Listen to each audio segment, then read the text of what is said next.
बिस्मिल्लाहिर्रहमानिर्रहीम। अस्सलाम वालेकुम।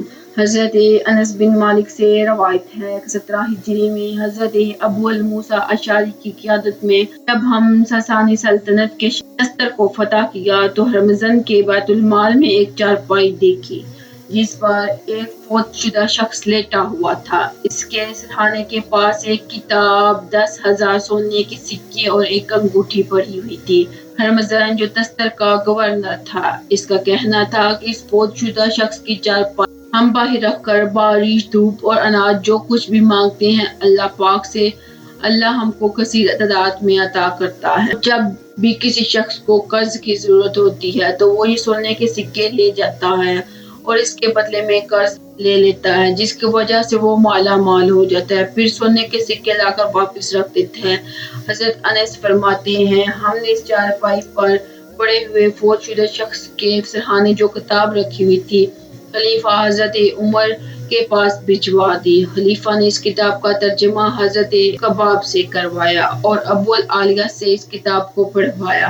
हज़रत अनस ने फरमाया कि मैंने अबू अल आलिया से पूछा इस किताब में क्या लिखा है, तो वो फरमाने लगे ये फौतशुदा शख्स हज़रत दानियाल हैं जो अल्लाह ताला के बरगज़ीदा पैगंबर थे।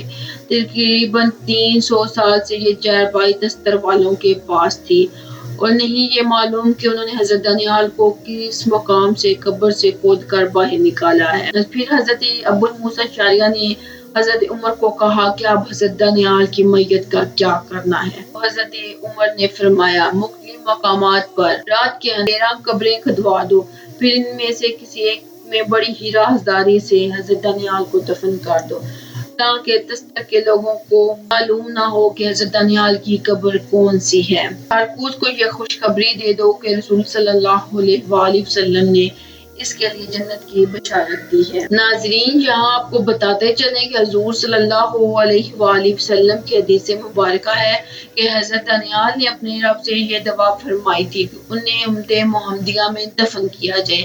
अल्लाह पाक ने इनकी दुआ कबूल की। जो हज़रत दानियाल की सबसे पहले खबर देगा इसको जन्नत की बिशारत भी दी। अरकूस ही वो शख्स था जिन्होंने सबसे पहले हज़रत दानियाल की खबर हज़रत अबू मूसा अशअरी को दी। हज़रत अनस फरमाते हैं फिर मैंने और हज़रत अबू मूसा अशअरी ने मिलकर गुमनाम जगह पर हज़रत दानियाल की तदफीन कर दी। सोने के सिक्के मदीना भिजवा दिए और अंगूठी हज़रत अबू मूसा अशअरी को अता कर दी। दोस्तों, हज़रत दानियाल कौन थे? आए इस बात को जानने के लिए हमको 2.5 साल पीछे चलना होगा। हज़रत दानियाल जब अरूज पर थे तो इन्हीं दिनों कौम में अमायका के बादशाह बख्त नसर ने फलस्तीन पर हमला कर दिया तो पूरे यरूशलेम को तहस नहस कर दिया। इसने बहुत से बनी इसराइलियों को कत्ल किया और लाखों की तादाद में इनको अपना गुलाम बनाकर बाबुल ले गया। इन्हीं कैदियों में अल्लाह के पैगंबर हज़रत दानियाल भी थे। तब वो नौजवान और बेहद ज़हीन थे। आपने ख्वाब की ताबीर बताने में भी मशहूर थे। बादशाह बख्त नसर ने 3 रात मुसलसल एक ही ख्वाब देखा तो इसने अपनी नजूमियों को बुलाया अपने दरबार में। पहले तुम लोग मेरा ख्वाब बताओ फिर इसकी ताबीर बताना। सारे नजूमी परेशान हो गए। हम ख्वाब की तो ताबीर बता देते लेकिन बादशाह की ये शर्त बड़ी अजीब है, ख्वाब भी हम खुद ही बताएं। बादशाह ने हुक्म दिया अगर मेरा ख्वाब और ताबीर ना बताएगी तो मेरे बाबुल के सारे नजूमियों को कत्ल करवा दूंगा। बादशाह ने एक दिन मुकर्रर किया, अगर उस वक्त तक मेरा हुक्म पर अमल ना हुआ तो मैं सबके नजूमियों को उल्टा लटकवा दूंगा। फिर सब नजूमी दिन रात सर पकड़ कर बैठे रहते। एक दिन दरिया फुरात के किनारे नजूमी इन्हीं बातों में मसरूफ थे। हज़रत दानियाल ने इनकी बात सुन ली और फरमाने लगे मैं बादशाह को ख्वाब और उसकी ताबीर बता सकता हूँ। चनाचा नजूमियों ने हज़रत दानियाल को पकड़ा और बादशाह के दरबार में ले गए। बख्त नसर ने आपको मुखातिब करके अपना ख्वाब और उसकी ताबीर सुनाने का हुक्म दिया। हज़रत दानियाल ने कहना शुरू किया, ऐ बादशाह, आपने देखा है कि ज़मीन के दरमियान एक बहुत ऊंचा दरख्त है।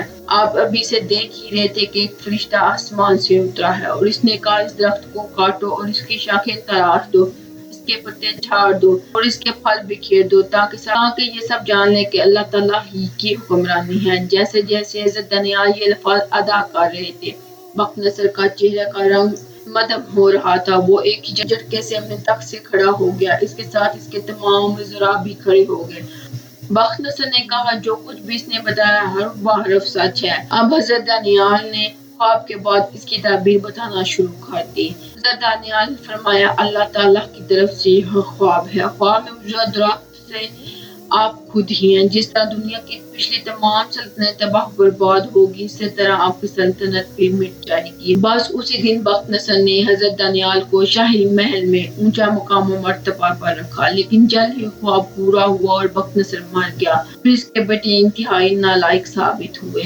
دوسرے ورثاء جو حضرت دانیال سے ان کے بڑے عہدے کی وجہ سے جلتے تھے، ان کے کہنے پر بخت نصر کے بیٹوں نے حضرت دانیال کو شیروں کے آگے ڈال دیا، لیکن شیروں نے حضرت دانیال کو کھانے کے بجائے ان سے کھیلنا شروع کر دیا۔ پھر ایک رات بادشاہی قلعے کی دیوار پر کچھ الفاظ لکھے ہوئے تھے جو کوئی بھی نہ پڑھ سکا، جن کا ترجمہ کوئی بھی نہ کر سکا۔ چنانچہ پھر حضرت دانیال کی ضرورت پڑی، حضرت دانیال کو بلایا گیا تو انہوں نے بتایا یہ شے جلد ہی حملہ ہونے والا ہے۔ پھر ہی ایسا ہوا، ایرانی بادشاہ نے بابل پر حملہ کیا اور اس کی اینٹ سے اینٹ بجا ڈالی، تمام بنی اسرائیلیوں کو بابل کی غلامی سے آزاد کروا دیا۔